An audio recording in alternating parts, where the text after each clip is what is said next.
8 տարի առաջ մեր երկրի ղեկավար դարձավ մի մարդ,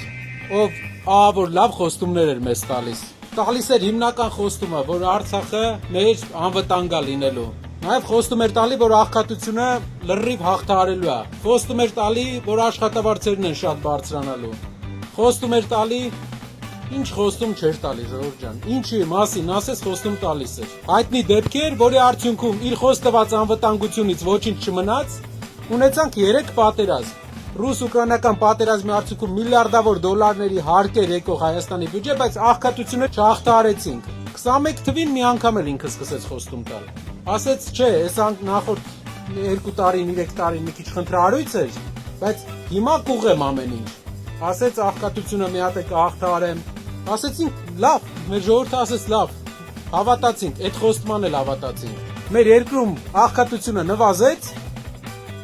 5 տարի հետո հիմա նոր է եկել, էլ է խոսք տալիս։ Հիմա էլ խոսք է տալիս, ասում է խաղաղություն է լինելու։ Բան կար, որ խոսք տվեց ու արեց, Ժողովուրդ ջան։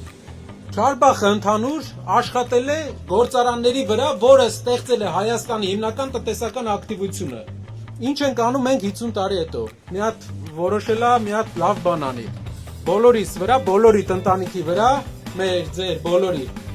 անցած տարի վերցրել է $2500 վարկ։ Հայաստանի անկախության առաջի 16 տարում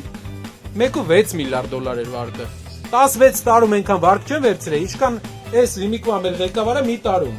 Ինչ է սա նշանակում։ Չեմ կարծում, որ մեր ժողովուրդը պետք է երրորդ շանսը տա նույն մարդուն։ Ուղղակի պարգևավճարներ վճարվի, մի քանի փողոց ասֆալտ արվի, այլ նենց բան սարքվի, որ մարդիկ երկարաժամկետ գործ ունենան։ Վստահ եղեք, որ փոփոխությունները անխուսափելի են։